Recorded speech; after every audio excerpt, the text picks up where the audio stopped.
voy a predicar. Estoy hablando sobre parábolas. La semana pasada estábamos estudiando justamente un encuentro inesperado. Estuve hablando sobre la mujer que rompió el vaso de alabastro, de perfume de alabastro.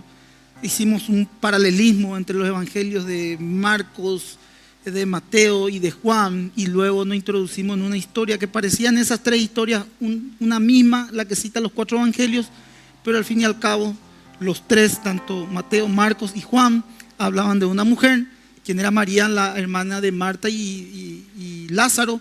Y después vimos, por medio de la luz de la palabra de Dios en el evangelio de Lucas, habíamos hablado que esta era otra historia. Una historia desde María ungiendo los pies de Jesús en Betania, y el otro acontecimiento fue en Galilea, en otro lugar. Y también la otra mujer habla de una mujer pecadora, donde comentaba yo que muchos historiadores y teólogos dicen que podría haber sido María Magdalena. Lo cierto y lo concreto, que más allá que sea o no sea, era una mujer pecadora que después de encontrarse con Jesús, su vida cambió como cada uno de nosotros. Eso me inspiró un poquitito a seguir mirando parábolas y seguir estudiando las parábolas hasta entrar en el tiempo también, que vamos a entrar en el tiempo de Semana Santa, donde vamos a predicar mucho los acontecimientos, para fijarnos y saber también en el tiempo y forma que nosotros miramos la Biblia cronológicamente, donde estamos parados, los sucesos que van aconteciendo cerca de la pasión, muerte y resurrección de nuestro Señor Jesucristo. Entonces estamos en un periodo de parábolas, y así, hermano querido, eso mencionaba también esta mañana. Aquí desde el púlpito estudiamos la Biblia casi todo el año. Estudiamos en el Antiguo Testamento, estudiamos el Nuevo Testamento, estudiamos los profetas, estudiamos principios, también prédicas positivas, estudiamos cartas. En todo el año vamos estudiando la palabra de Dios. Hoy titulé la prédica El siervo fiel. Y en la introducción del siervo fiel es importante entender algo, la mayordomía. Esto en términos de finanzas basa, sí o sí, cuando hablamos de mayordomía, sí o sí, si por ahí cita algún taller, curso de finanzas, automáticamente vas a relacionar la mayordomía con la buena administración de la gracia de Dios. Vas a fijarte un poquitito que paralelamente la palabra de Dios va a usar, a lo mejor en muchos pasajes de la Escritura hablando de finanzas, pero al fin y al cabo lo que yo quiero que vos fijes es que a lo que se refiere a las riquezas, no son a las riquezas materiales, ni a las riquezas que tienen que ver con la manera administrativa del dinero, sino con la gracia que Dios te ha dado, con los dones, talentos y también con las capacidades que Dios ha dado a cada uno de nosotros. Y primeramente en esta prédica voy a hablar sobre conocer y detectar la infidelidad. Y vos me decís, ¿cuál es la infidelidad, pastor? El hombre y la mujer que no ha conocido a Dios, o mejor dicho, que no teme a Dios. Y en una parábola un poquitito complicada para muchos, y voy a ya darles el dato a ustedes, ¿verdad? Se complica esta parábola porque para muchos es mal interpretada. Y vos me decís, ¿por qué, pastor, es mal interpretada? Porque habla de su señor, habla de un mayordomo y de su señor, un amo, y del mayordomo que estaba sujeto a su señor. Cuando se utiliza la expresión de la palabra señor, creemos, sin la luz o la iluminación del Espíritu Santo, que se puede referir a su señor. ¿Me explico? A Dios o a Jesús. Sin embargo, no es así. No está hablando, justamente cuando se refiere a la parábola del mayordomo infiel, está hablando de que ambos, tanto el mayordomo como su amo, eran hombres torcidos, eran hombres no salvos, eran hombres no regenerados, y Jesús enseña a sus discípulos para que justamente no actúen de esa manera. Y también por medio de la palabra de Dios, eso hace la primera parte de esta prédica, identificar lo que es la infidelidad. Hablo de la infidelidad en todo aspecto. Cuando vos decís infidelidad, a lo mejor mucho relaciona con la parte íntima y demás cuestiones. Bueno, no tiene mucho que ver con eso. Tiene que ver donde Dios te ha puesto y cómo actúas en el lugar donde Dios te ha puesto. Decía, si yo digo ¿qué es un mayordomo? Muchos pueden decir, bueno, un mayordomo es aquel que es relaciones públicas, pastor, que conoce todo el lugar, el ambiente, por ejemplo, en una fiesta, en una organización, sabe quién es diríamos, el grupo que va a tocar, sabe qué comida se va a comer, qué horario, sabe todo lo que va a pasar, la entrada, también tiene el programa completo. Entonces podía ser un mayordomo, que es una persona que organiza. ¿Me explico? Un encargado de la organización, podría decir mayordomo. También puede decir un concepto de mayordomo, un servidor, pastor. Un mayordomo es un servidor, aquel que sirve, tipo un mozo que sirve las mesas, también podíamos llamarlo un mayordomo. O también podemos llamarlo un mayordomo a un maestresala. ¿Qué no es un maestresala? Un chef. Podría ser. Ahora, ¿qué es un mayordomo según la Biblia? Porque esos conceptos, cuando nosotros decimos mayordomo, vos ya más o menos vas cazando hacia dónde está la mayordomía. La mayordomía en la iglesia es la responsabilidad de administrar y atender las asignaciones que uno recibe en un llamamiento. Cuidar todo aquello que Dios ha dado a cada hombre o mujer de Dios. En síntesis son las bendiciones. No me decís, ¿cómo, pastor? Por ejemplo, tu familia. El esposo, el padre de familia es un mayordomo, porque tiene que tener la responsabilidad de administrar el cuidado y la protección de su familia. También en un matrimonio. Y así también podemos ver cómo también administramos los recursos. Así también podemos ver cómo administramos nuestra vida socialmente. También cómo nosotros nos relacionamos con los hermanos de la iglesia. Vamos a ver un poco en esta parábola en Lucas capítulo 16. Podemos abrir nuestras Biblias. Lucas capítulo 16. Vamos a ir versículo por versículo. 1 al 15. Vamos a ir estudiando.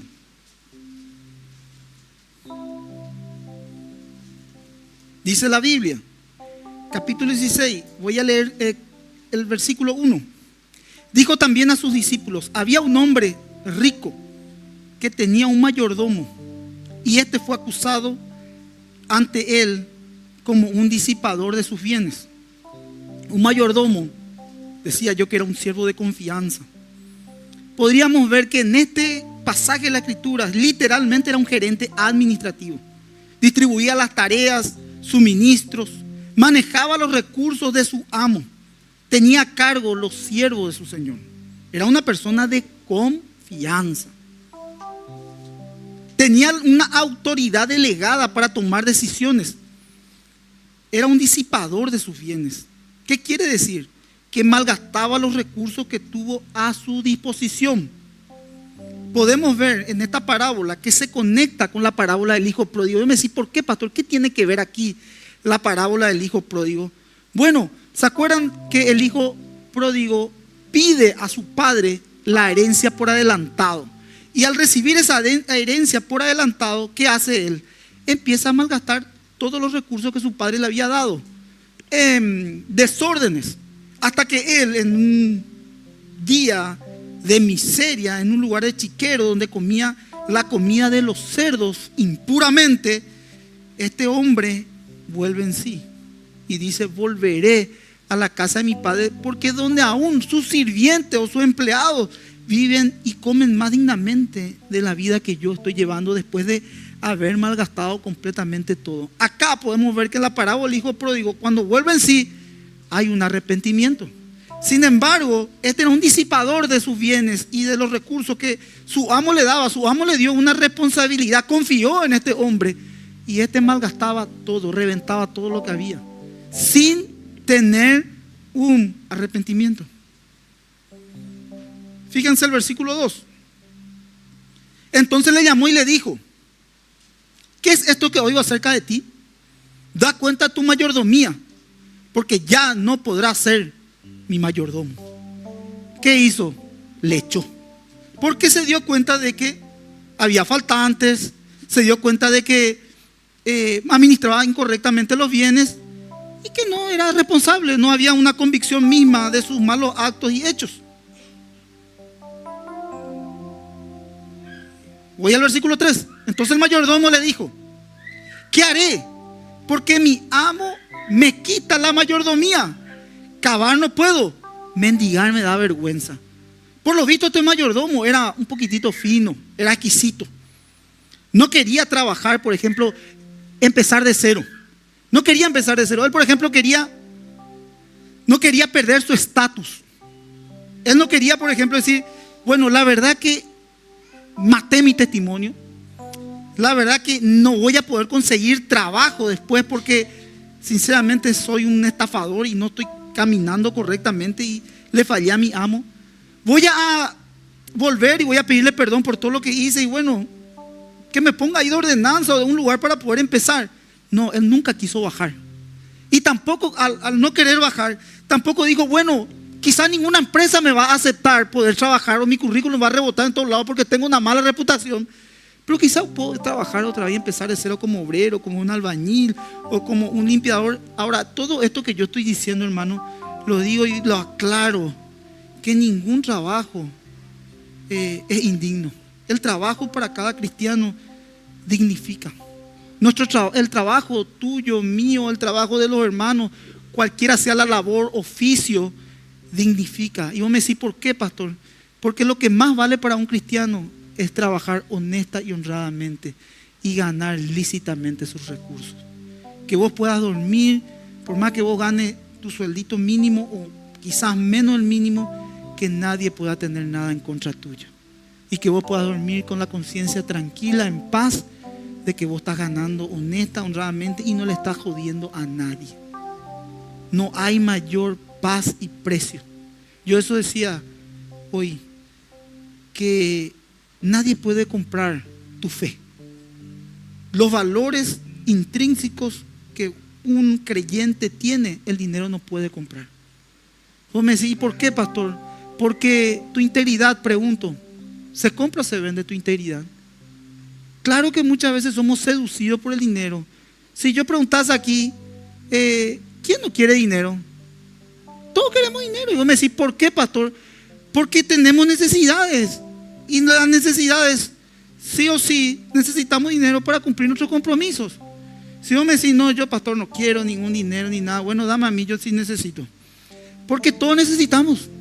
Vamos a mentirnos nosotros mismos en decir, no, yo no quiero, yo no necesito. Porque sí, todos necesitamos. Ahora, el dinero es amoral. El problema es el amor al dinero. El problema es poner al dinero en el primer lugar y quitar a Dios. Por eso la Biblia dice, no podemos servir a dos señores. No podés servirle a las riquezas y servirle a Dios. Son dos señores. Acuérdense, en esta parábola hay un señor y hay un amo y hay un mayordomo. Si vos sos un obrero, si vos sos un administrador, vos no vas a poder seguirle a dos cabezas, no vas a poder seguirle a Dios y al dinero, porque son dos dioses y solamente a un Dios. Y ese es el mayor problema. El amor al dinero es la raíz de todos los males. El hombre se desvía completamente del camino, seducido por la codicia, por generar más. No solamente para sustentar sus necesidades básicas o poder tener un orden financiero, una cultura de ahorro. No, más.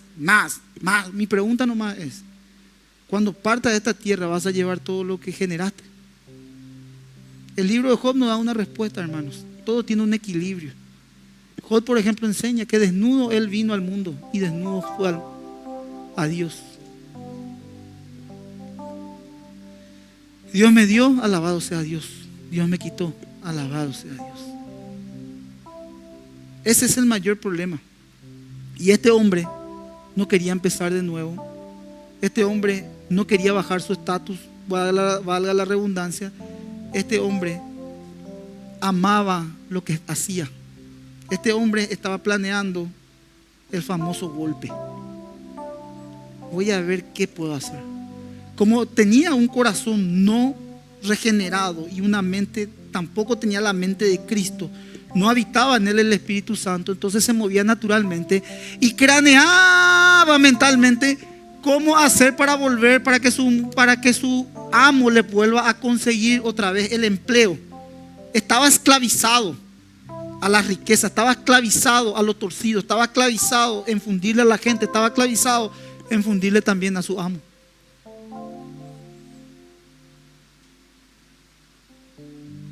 Fíjate lo que dice el 4. Ya sé lo que haré. Después te di golpe para salir de esta situación. Nosotros no podemos, los cristianos, nosotros no podemos jamás pensar en esto, hermano. Si vos me decís, ¿y cuál es la situación? ¿Cuál es el consejo, pastor? Empezá de nuevo. Empezá de abajo. Arrepentite. Quizá hay consecuencias, sí, hay consecuencias. Pero Dios va a premiar ese acto de fe y de amor que estás haciendo. Empezá. El trabajo te dignifica. Levántate nuevamente. Entonces, ya sé lo que haré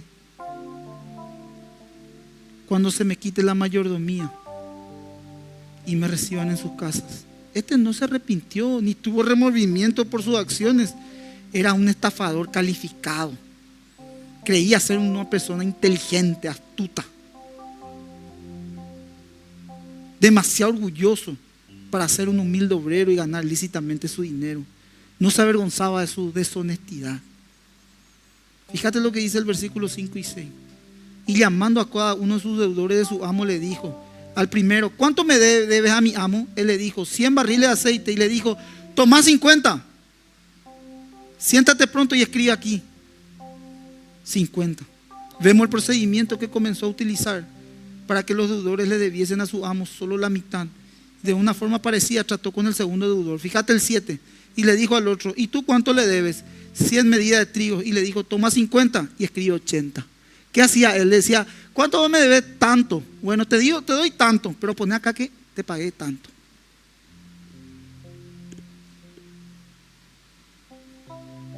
¿Qué pasó con el mayordomo cuando vio este trabajo? O sea, ¿qué pasó, con el amo cuando vio este trabajo? ¿Qué pasó? Le agradó su trabajo. El amo alabó el trabajo sucio de su mayordomo malo. Su admiración por este hecho demuestra que su señor también estaba completamente torcido, que era un hombre también no creyente, era un hombre que tenía un corazón perverso. Tanto el señor como el mayordomo, los dos eran torcidos.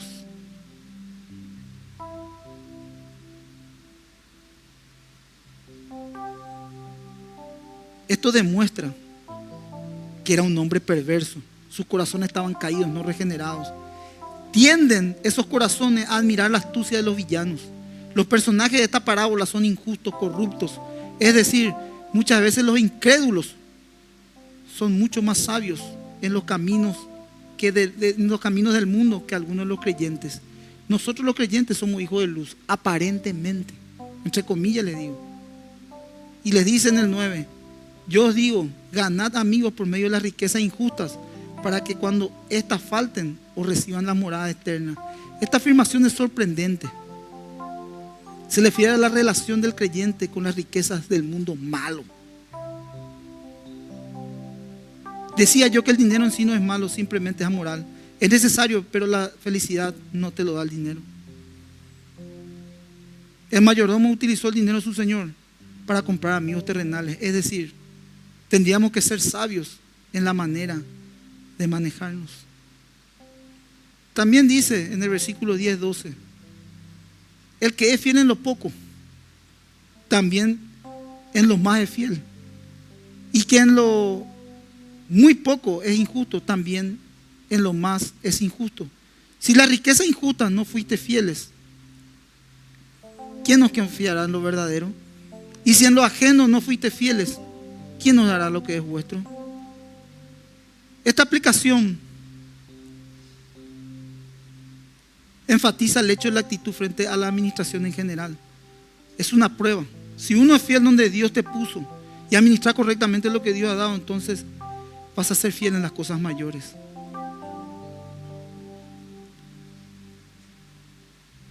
Dice la Biblia, mis queridos hermanos, en un versículo un poquitito arriba en el 8, porque yo decía que alabó la astucia de su discípulo, por decirlo así. El 8 dice: y alabó el amo al mayordomo malo haber hecho sagazmente, porque los hijos de este siglo son más sagaces en trato con sus semejantes que los hijos de luz.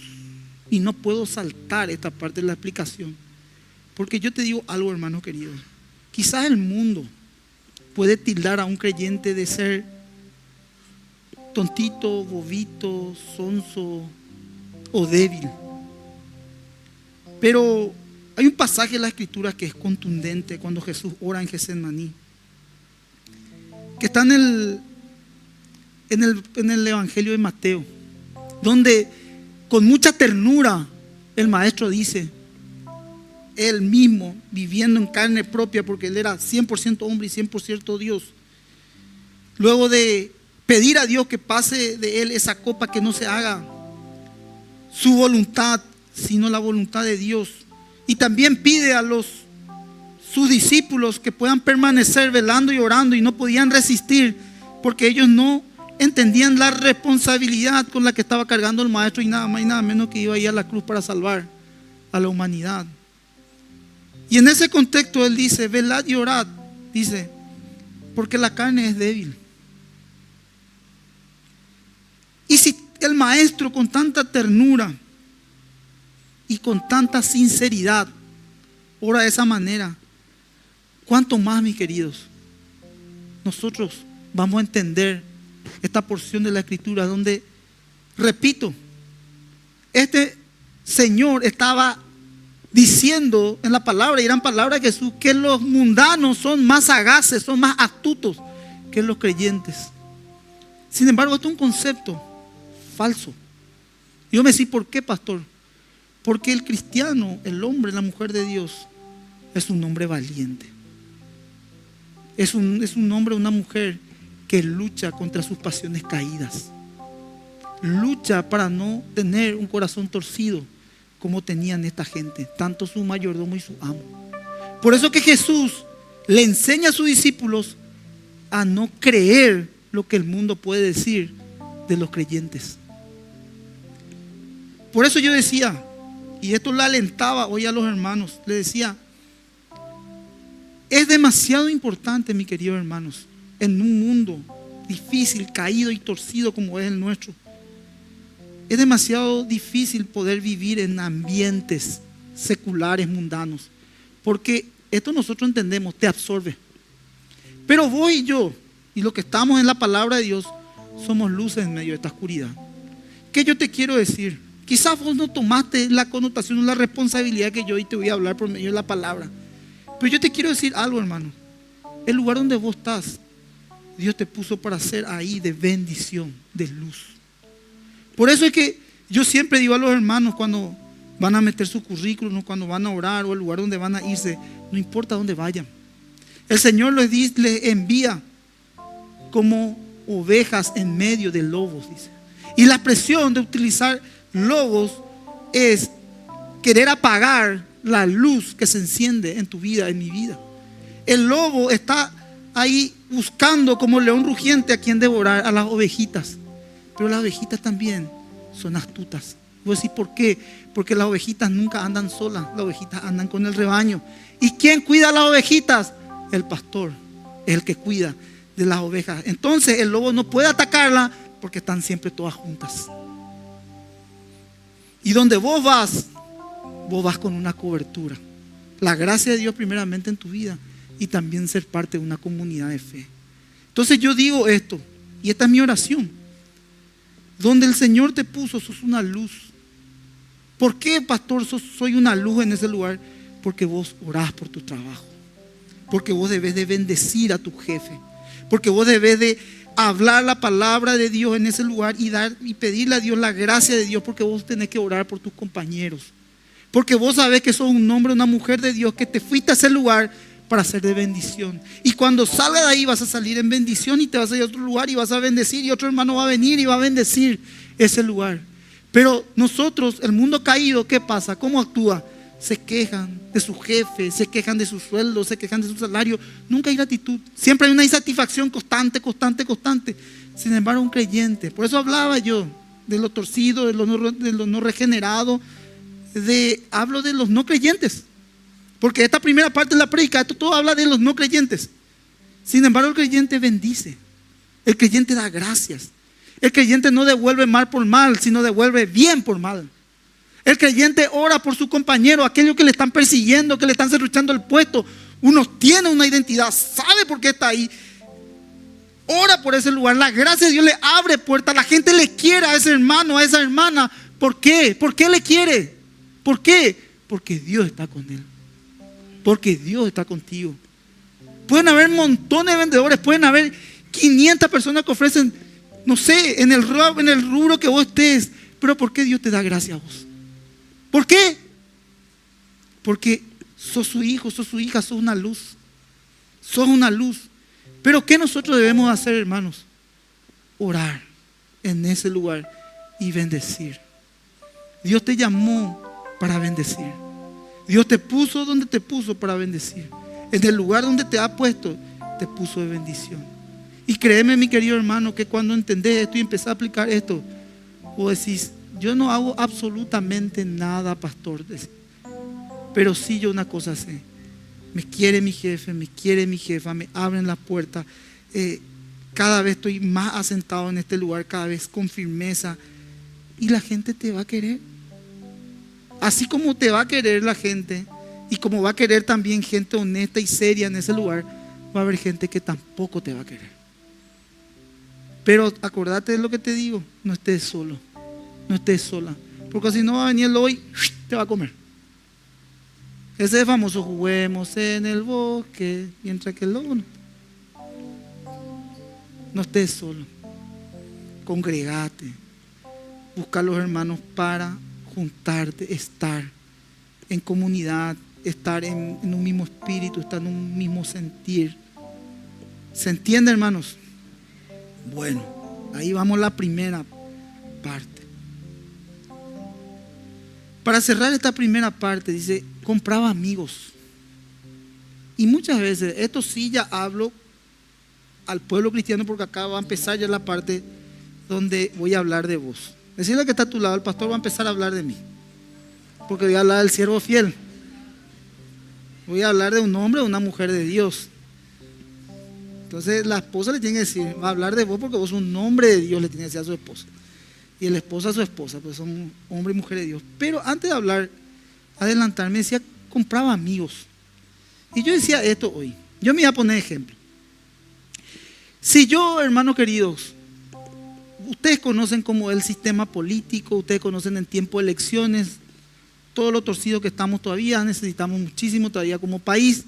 También ven todo lo que pasa en la parte del Senado, el Congreso, diputados, senadores, la diferencia que tienen, todo. El punto nomás es esto. Un presidente, un jefe, cualquier persona en autoridad no va a poder gobernar si no hay acuerdos. Por eso que de repente se están manejando las pérdidas de investidura y demás cuestiones. Pues, si hacemos solamente, racionalmente, un análisis, puedo decir el presidente tiene que gobernar, pero tienen que estar de acuerdo los poderes del Estado, el legislativo, judicial, ejecutivo, donde está el presidente de la República. Entonces, tiene que haber una, no digo yo 100% de acuerdo todos. Puede haber diferencias, ¿verdad? Pero cuando ya hay alguien que de repente está metiendo palo a la rueda, entonces ¿qué pasa? Se le limpia el camino. Es así en las empresas, así en el negocio, así en la política, así mismo en el grupo de fútbol, entre los 11, uno no le gusta como el técnico, hace la camita para el técnico o se va él, ¿verdad? Pero así es en todos los ambientes, es así, en todos los ambientes. En cooperativa, en sindicatos, en todo lugar. Solamente para un ejemplo. Pero le voy a dar un ejemplo así más puntual y claro. Por ejemplo, yo empiezo a invitarle a mis socios. Empiezo a invitarle a Josecito, a Dani. Le digo a Fernando, vamos a un asadito en casa. Y me dice, ¿cuánto entramos? No, nada. Yo garpo todo. Pongo todo yo. Después le digo yo, y Marco también, sí, Marco, vení nomás, Aldo. Después otra reunión, ¿qué hacemos muchachos el viernes? Vamos a salir, sí, ya está, ya vamos a salir todos, dale, ya está. Y después, no, yo pongo todo, yo garpo todo. Después ya en el grupo ya me cambian ya el nombre, ya me ponen el presi. El presi. Después ya soy el presi. Ya empiezo a tener una ascendencia. Después ya Fernando trae, bueno, y que venga José, que vengan los otros muchachos. Tranquilos muchachos. Yo voy a palmar todo. ¿En serio? Sí, no importa cuántos somos. ¿Qué yo estoy ganando?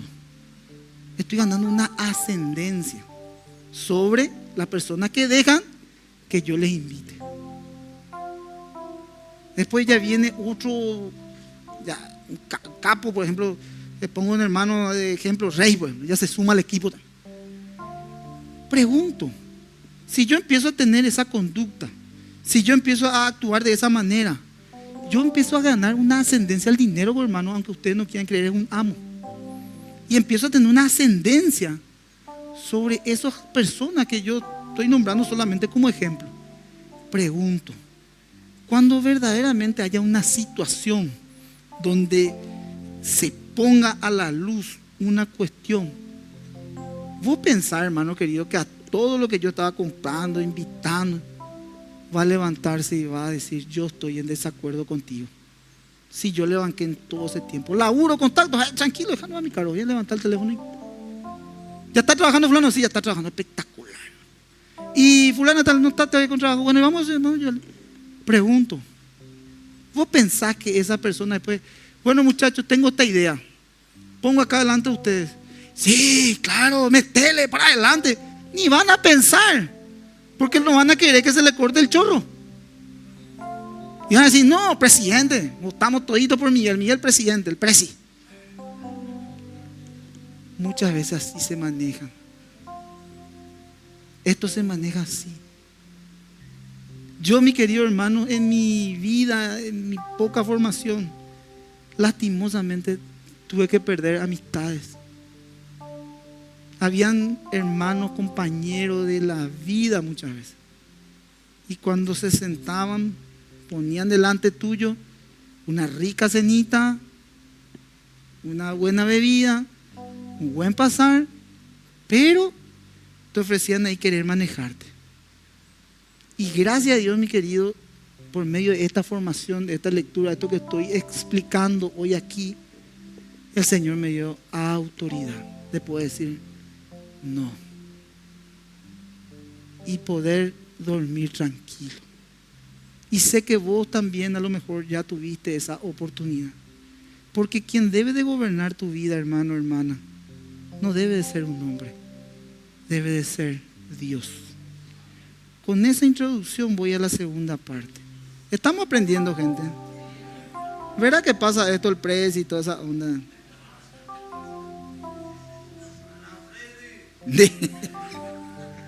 Bueno, vamos al siervo fiel. ¿Quién es un siervo? A ver, ¿quién es un siervo? Muchos dicen un siervo de Dios.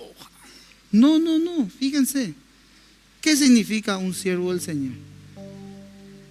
En el Nuevo Testamento la palabra siervo hace referencia a un esclavo. Y este esclavo representaba la categoría inferior de la escala de la servidumbre. O sea, el esclavo era en la escala el inferior a todo. Era la escala de una servidumbre, socialmente. Y hace referencia a un eslabón más bajo de todo estrato social. También adquiere otra connotación. Se refiere a ser un esclavo voluntario de otro esclavo, o una esclava a otro esclavo. Por ejemplo, Elizabeth le dijo al Señor: he aquí la esclava del Señor. María también: he aquí la esclava del Señor. O sea, era una sierva del Señor. Entonces un esclavo, una esclava, voluntariamente es esclavo de otro, al decir soy un siervo, una sierva de Dios. Es decir, esto es voluntaria y libremente se dedica al servicio de otro. Entonces, cuando uno sirve a otro, pasa a ser un esclavo por amor y gratitud.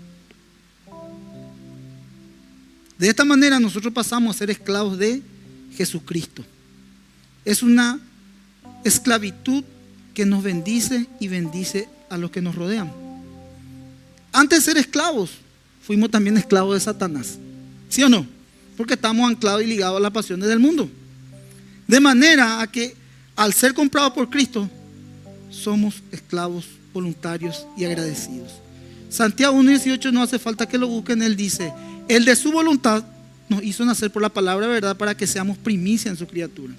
Lucas 12, en el verso 35, la Biblia se refiere a un vigilante, a un siervo vigilante. Abrí tu Biblia en Lucas capítulo 12, versículo 35, rapidito.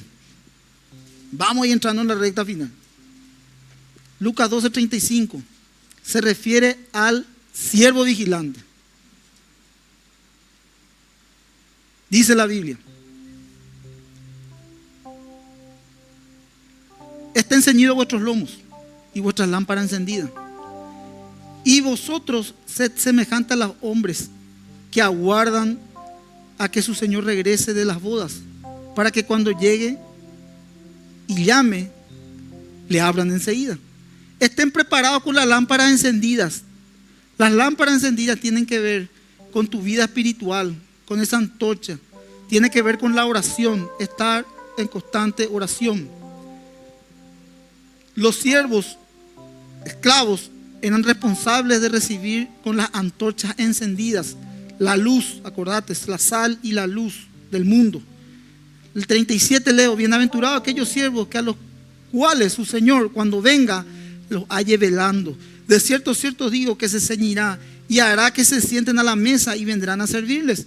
Y aunque venga la segunda vigilia y aunque venga la tercera vigilia, si los hallare así, bienaventurados son aquellos siervos. Acá se está refiriendo específica y puntualmente a los cristianos, a los creyentes.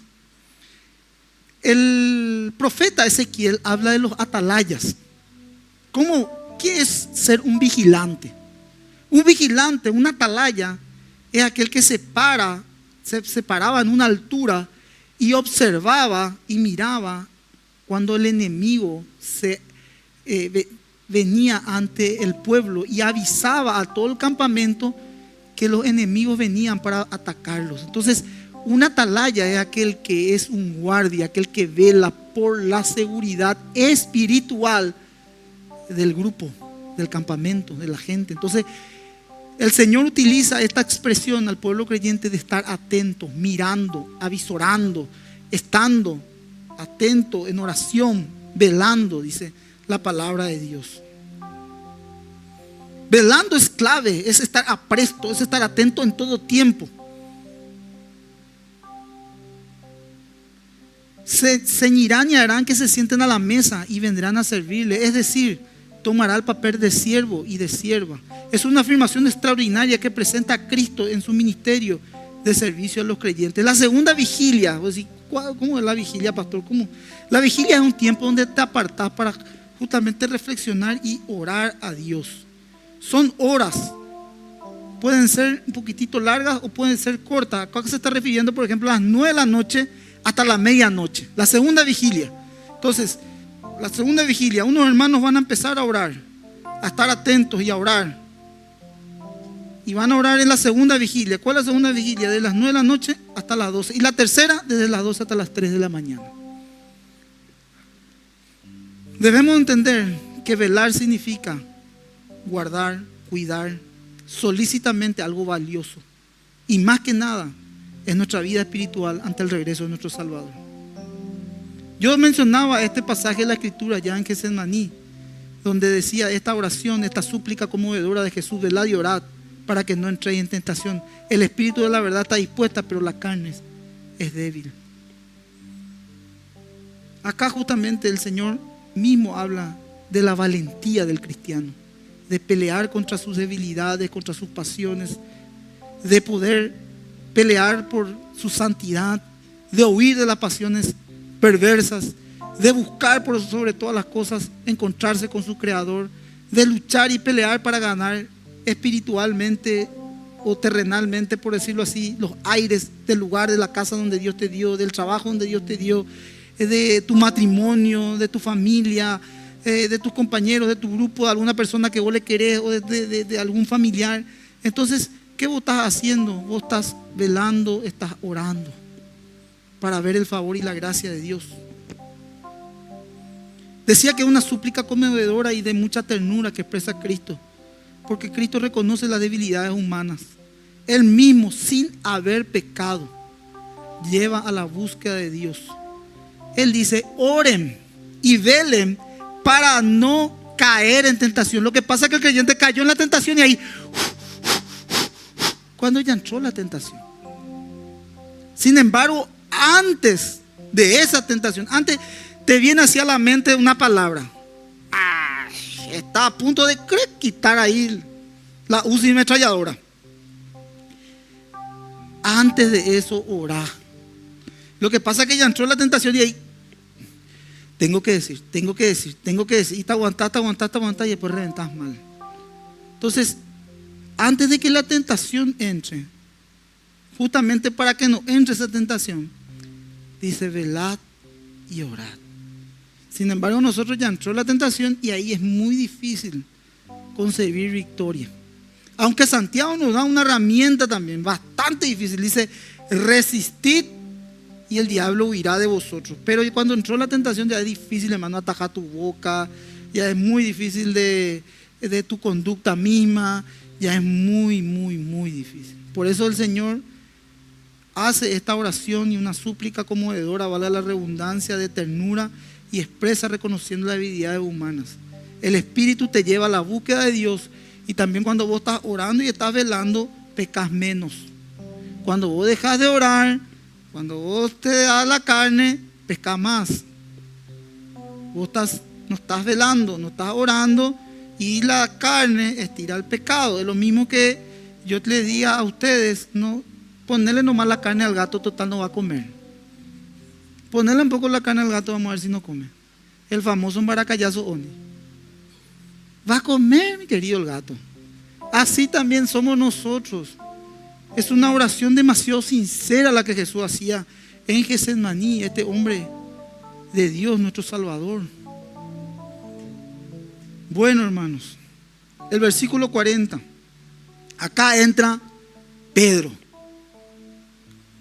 Como siempre, Pedro, con una actitud impulsiva, le dice: 41. Entonces Pedro dijo: Señor, ¿dice esta parábola para nosotros o para todos? Explícanos bien, Señor, las cosas.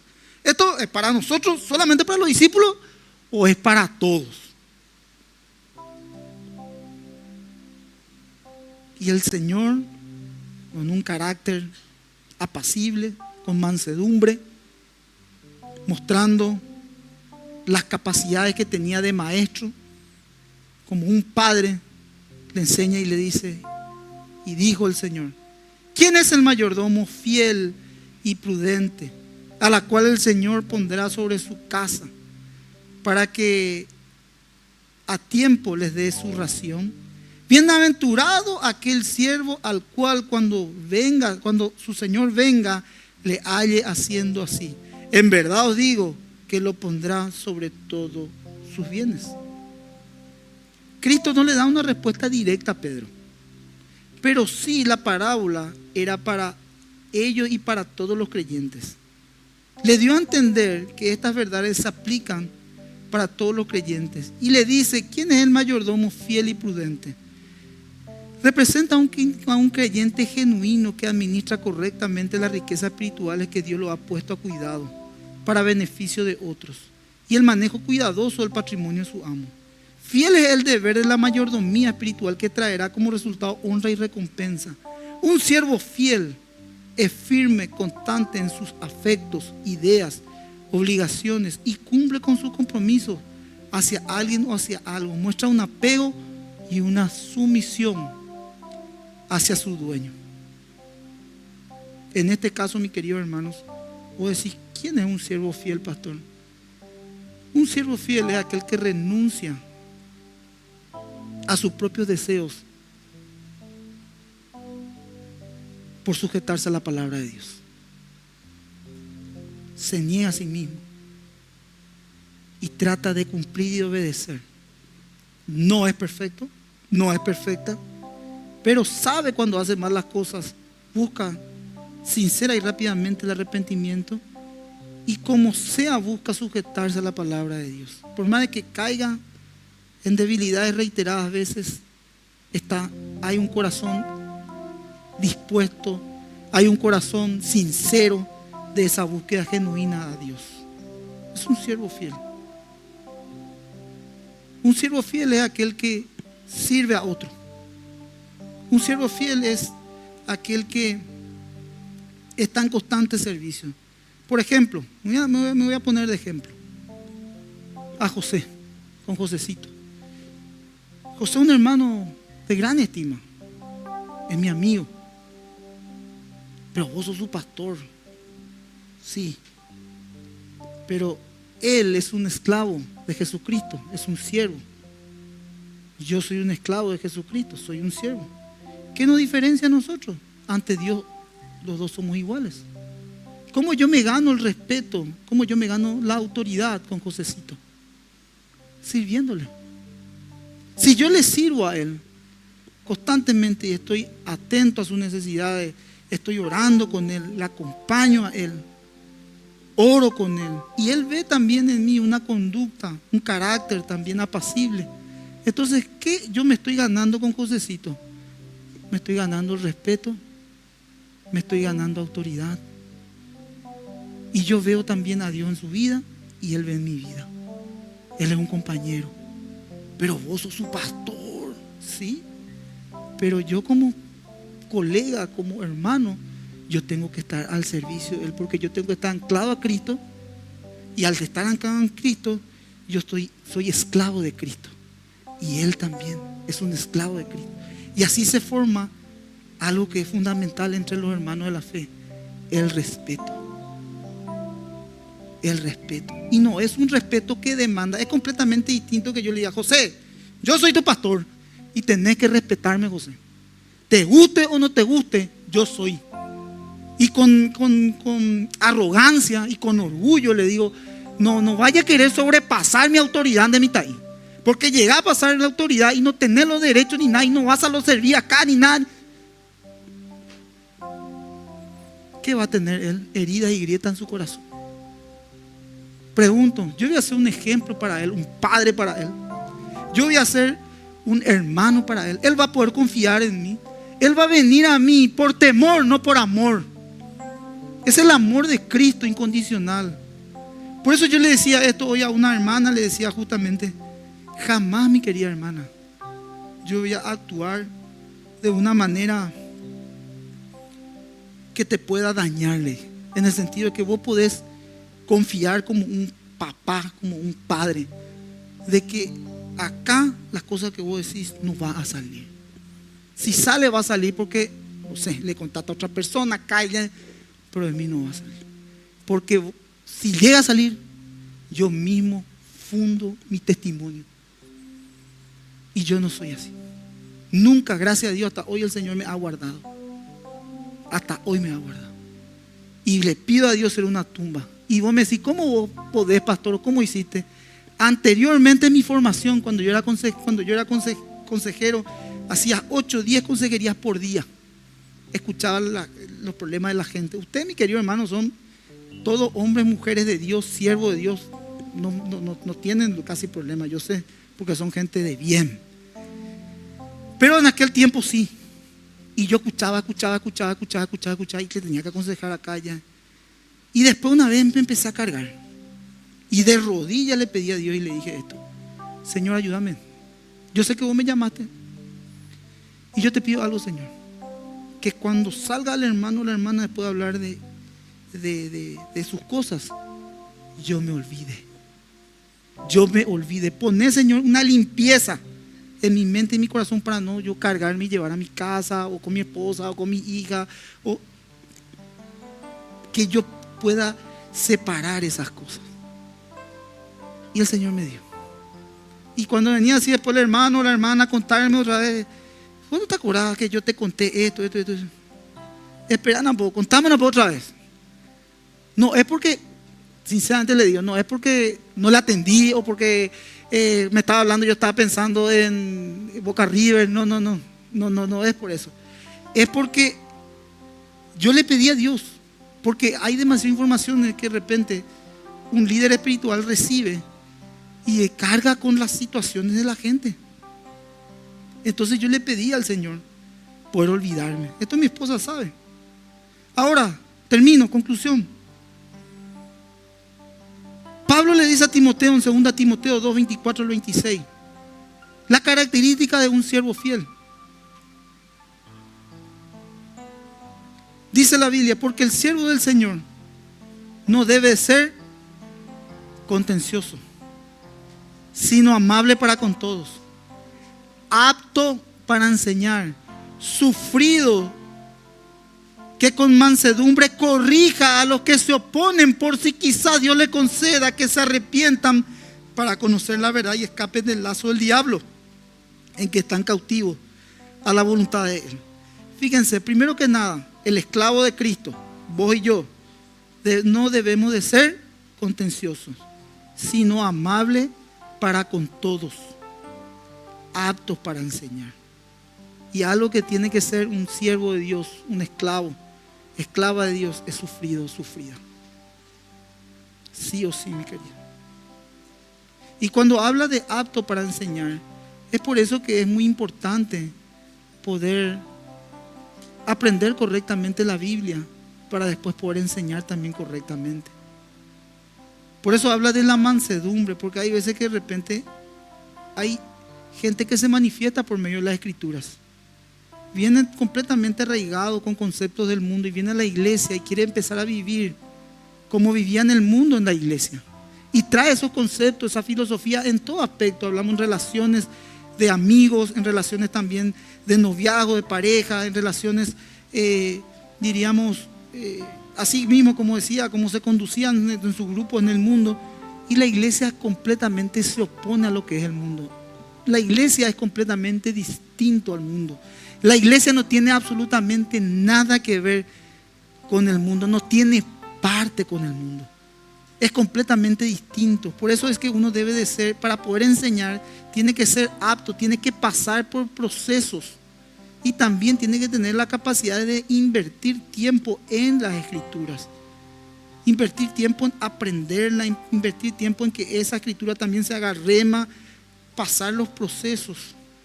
Por eso es que al pasar estos procesos muchas veces es sufrido. Y de hecho el esclavo, el siervo de Dios, sierva de Dios, es sufrido y es sufrida, hermano. Es. Y vos me decís, ¿por qué, pastor? Porque muchas veces nosotros sabemos que tenemos que perdonar, por ejemplo.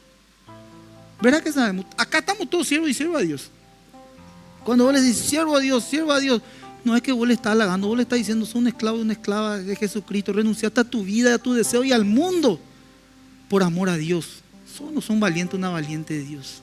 Claro que lo sos, claro.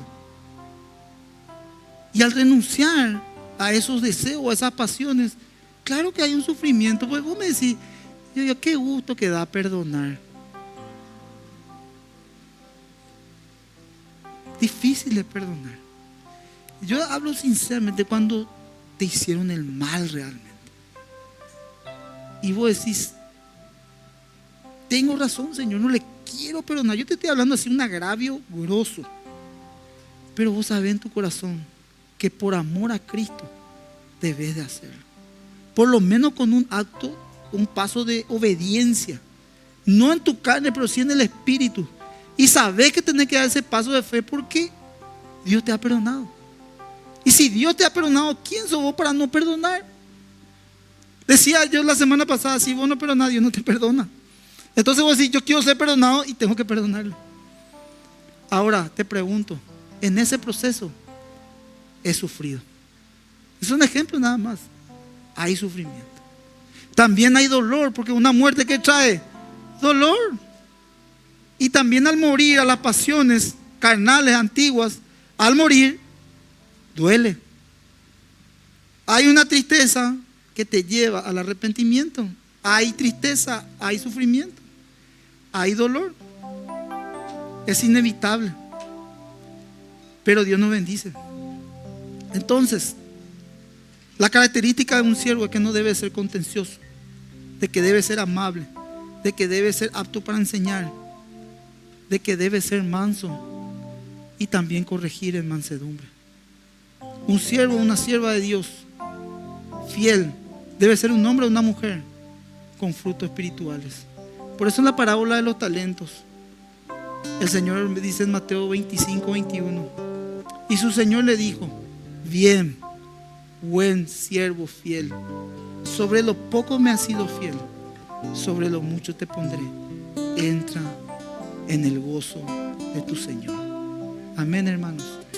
Donde Dios te ha puesto, Dios te ha puesto por luz a cada uno de ustedes. Pastor, pero yo soy ama de casa. Ahí te puso el Señor para que vos seas luz. Vos me decís, pastor, el Señor me puso en la iglesia para orar. ¿Acaso una luz? Seguí orando por la iglesia. Pastor, el Señor me puso en la función pública. Amén, hermano. El Señor te puso ahí para que vos muestres tu honestidad, tu seriedad, refleje el carácter de Cristo y bendiga a la gente que está en ese lugar que necesita. Pastor, el Señor me puso en la función privada. Amén, hermano. Ahí se necesita muchísimo. Pastor, el Señor me puso en una cooperativa. El Señor me puso en un gimnasio. Pastor, el Señor me puso alumnos. Pastor, el Señor me puso en la enseñanza. Me puso en una universidad. Me puso en un colegio. Me puso en un hospital. Donde te puso, Señor. Tengo mi negocio, pastor, pero las cosas no están saliendo como siempre. Ahí te puso para hacerlos. Orale a Dios. Pedirle misericordia, favor, gracia al Señor donde Él te ha puesto, porque Él te ha puesto por luz en ese lugar. Sos un siervo, sos una sierva del Señor. Ni yo ni vos somos perfectos. Necesitamos de Dios, pero sí queremos hacer las cosas bien. Y eso nos diferencia del mayordomo infiel. Por eso es que nosotros somos fieles a la causa. A pesar nuestro, renunciamos a nuestros derechos por amor a Cristo. Que hoy vengas a la iglesia, has dejado cosas para venir a la iglesia. Eso denota de tu corazón. Denota de que algo dejaste por amor a ¿quién? A Cristo, a su palabra. Entonces, ponete de pie y vamos a orar para empezar una semana de bendición. Pudiste haber quedado en tu casa, pudiste hacer cualquier otra cosa, no solamente pecar, pero vos tomaste la decisión de venir a este lugar y Dios mira con agrado ese acto de fe. Oramos, pidámosle al Señor misericordia. Señor, afirma con esta prédica y con estas palabras cada corazón de mis hermanos, Señor. Ellos son luces, Señor. Ellos son gente de bien. Yo te doy gracias por la iglesia, Señor, porque cada persona que está en este lugar, Señor, la gran mayoría le conozco, Señor, y son gente de bien, son gente buena, Señor. Y yo te doy gracias por la calidad de gente, de personas que tú traes a nuestra iglesia, Señor. Porque la gran mayoría acá son gente honesta, trabajadora, que te ama, te sirve, Señor. Está con los necesitados, está, Señor, en la iglesia orando, clamando, congregándose, Señor. Y yo te pido, Señor, que no mires por poco, sino que les sorprenda, Señor. Que les sorprenda, que los uses, Señor, en el lugar donde tú les has puesto. Que ellos se sientan, Señor, entendiendo que ellos no están solos. Tu presencia está con ellos, Señor. Las capacidades que ellos tienen en ese lugar tú les has dado, Señor. Los dones, la gracia, Señor. Por eso oro por este pueblo, Señor. Oro por aquellos que están cansados también, que están preocupados por algún afán, por alguna ansiedad, para que tú, Señor, en este mismo momento renueve sus fuerzas, Señor. Limpia y quítanos y protégenos y haznos invisibles ante los ojos del enemigo, Señor. Guarda de nuestro corazón de torcernos, Señor. Guarda nuestros pasos, Señor, de desviarnos de tu camino, Señor. Señor, que aborrezcamos lo que nos aparta de tu presencia, Señor. Que nuestros corazones solamente estén anclados a ti. Somos esclavos tuyos, Señor. Esclavos unos de otros, Señor. Servidores tuyos, Señor. Somos siervos fieles, Señor. Oramos, Señor. Y si por ahí no te sentís que sos un siervo, una sierva fiel, pedile a Dios que te afirme en el corazón. Pedile a Dios. Pedile, Señor, he pecado, soy un pecador, pero he entendido tu palabra, Señor, y quiero anclarme a ti, Señor. Ser un hombre esclavo, servirle a los demás, Señor. Quizás tengo debilidades en esta área, en la otra. Quizás no soy un buen esposo, no me considero un buen esposo, una buena esposa. Quizás no me considero un buen padre. Ayúdame, Señor, porque de eso se trata. La humildad viene en la necesidad, en confesar tu necesidad. El carácter piadoso así se forma, de no creerte mejor ni perfecto, de creerte autosuficiente. Cuando actúas de esa manera, actúas orgullosamente y ahí el Espíritu no puede penetrar. Pero cuando reconoces de que necesitas de Dios, es ahí donde el Señor dice: ahora puedo formarle, ahora puedo tocar esa vida, tocar ese corazón, quitarle esta debilidad, darle fortaleza. Aleluya. El Espíritu Santo está ministrando en esta noche. Él te está ministrando. Ya estamos cerrando. Un minuto más. Entona estas canciones y doy la bendición final. Todo a Cristo yo me entrego. Quiero serle fiel. Yo me rindo a Él.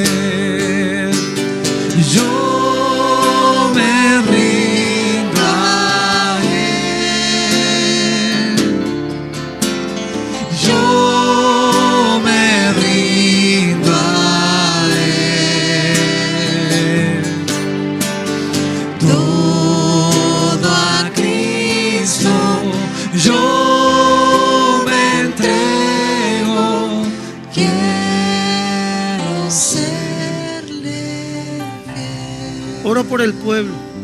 Como ministro apartado del Señor, quiero bendecir cada una de estas vidas, aquellos que siguieron la transmisión. Que la bendición, la fidelidad de Dios sea con cada uno de ustedes.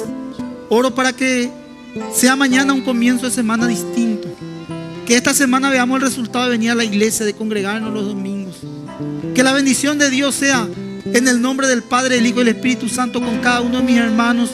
Y que tengan un descanso reparador y un inicio de semana agarrado fuertemente de ti. Que Dios les bendiga, hermanos queridos. Le damos un fuerte aplauso al Señor. La paz de Cristo con ustedes. Vayan en fe. Dios está con ustedes, hermanos queridos. Son luces en medio de esta oscuridad. Que Dios les bendiga. Amén, hermanos. Aquellos que quieran oración pueden pasar en el nombre de Jesús.